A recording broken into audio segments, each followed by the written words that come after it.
Sexual and gender-based violence is one of the most prevalent human rights violations among indigenous Bororo communities in the northwest region of Cameroon. One of the most common unreported perils affecting 2 out of 10 women and girls. Communities perceive sexual and gender-based violence as a personal or women's problem. Consequently, victims are left on their own. I'm 14 years old. I was given to a forced marriage. The marriage was bad and I ran away. Then my father is beating me and shouting at me for why I have run and come back in the house. My father is forcing me to go back and I don't want to go back. This situation was further compounded by the socio-political crisis, which spilled into violent clashes between the protagonists. Nous avons relevé les normes négatives pour la femme et la jeune fille. Nous avons l'excision des femmes. Nous avons les discriminations sexistes. Nous avons les mariages forcés. Nous avons la non-scolarisation des femmes. Nous avons le viol des femmes et des jeunes filles. Nous avons également le commerce ambulant que les jeunes filles restent tard dans la nuit. Il faut qu'on essaie de voir ces problèmes des jeunes filles-là. Parce que les jeunes filles-là, ils sont dans des problèmes, vraiment, dans des choses qui ne les méritent pas. Il faut leur donner leur valeur. Donc voilà pourquoi il faut qu'on nous associe, nous les imams, les chefs de quartier. On va travailler sur ça. To improve this situation, Forum de Femmes Autochtones du Cameroon, otherwise known in English as Cameroon Indigenous Women's Forum, within the framework of the project Strengthening Community Responses to End Sexual and Gender-Based Violence and Improving Access to Quality Services for Women and Girls, engage significant ways towards awareness and prevention of gender-based violence in 10 communities benefiting over 7,000 women, particularly minority people, Bororo women and girls, and created community-level action ownership against gender-based violence within the indigenous communities in partnership with Amplify Change. These pilot communities that were selected were communities where the practice of gender-based violence is highly practiced. And we noticed that the practice is getting rampant and even moving to other communities. That is why FFAC took the initiative to tackle the problem. The first phase of the project, implemented from 2016 in 7 communities, targeted well over 14,000 women and girls. Several achievements were recorded, amongst them 114 members from Bororo indigenous communities, as well as key women leaders were trained on sexual and gender-based violence topics. 8,550 persons were sensitized and informed on forms and ills of gender-based violence. Well over 42 women and girls survivors of sexual and gender-based violence were identified and integrated into case management processes. 5 traditional negative socio-cultural norms that were not favorable to women were reviewed via the development of social inclusion policies in each community. Significant gains from the first phase ushered in the second phase, marked by the extension of the project to the west and center regions of Cameroon. This to intensify service provision to sexual and gender-based violence survivors, to further upscale these initiatives, seeking measures to provide essential quality services to gender-based violence survivors who are speaking up.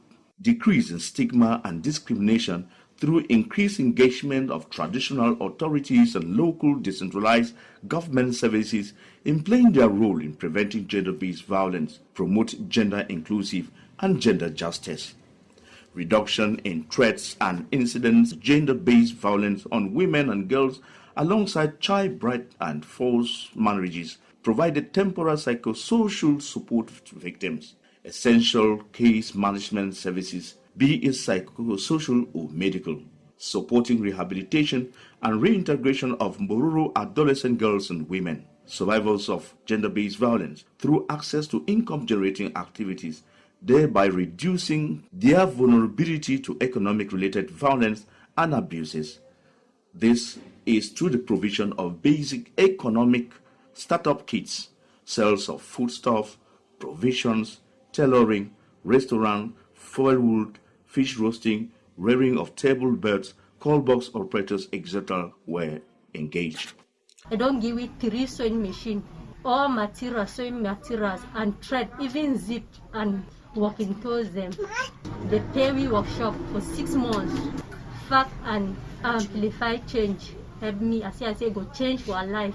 We are really appreciating what CAO has done to these women who are victims of gender-based violence by empowering them with working tools that will go a long way to help these women, to help their children, because most of them are IDPs. They don't even have food, they don't even have houses to stay. They need empowerment, and they have done just that to them. And it is not enough because they always need so many things. So we are praying for other associations to copy this good example and do well to help these women. We are also calling on them that the social center too is there, that they should come for psychosocial support and even for financial assistance.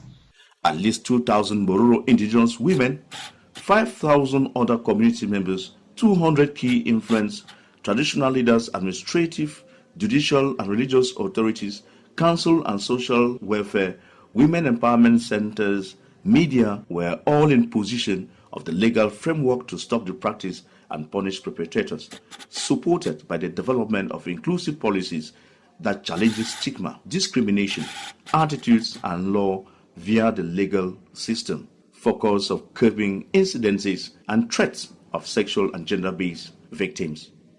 With regards to the COVID-19 pandemic, the indigenous communities were sensitized on preventive measures and were provided with anti-COVID-19 preventive kits comprising of hand sanitizers, soap, buckets with tap, as well as face masks. The project come to an end amidst the outbursts of the socio-political crisis, which have caused many to flee their homes and communities in very precarious condition as the situation remained volatile.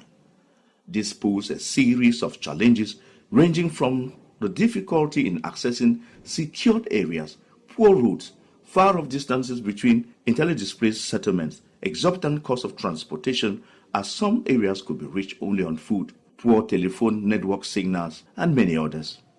As the project has come to an end, we intend to create and coordinate a national platform of early warning and monitoring committee of gender-based violence to build capacity of beneficiaries of income-generating activities, especially on areas of business management, record keeping, integration, cohesion, and peace building.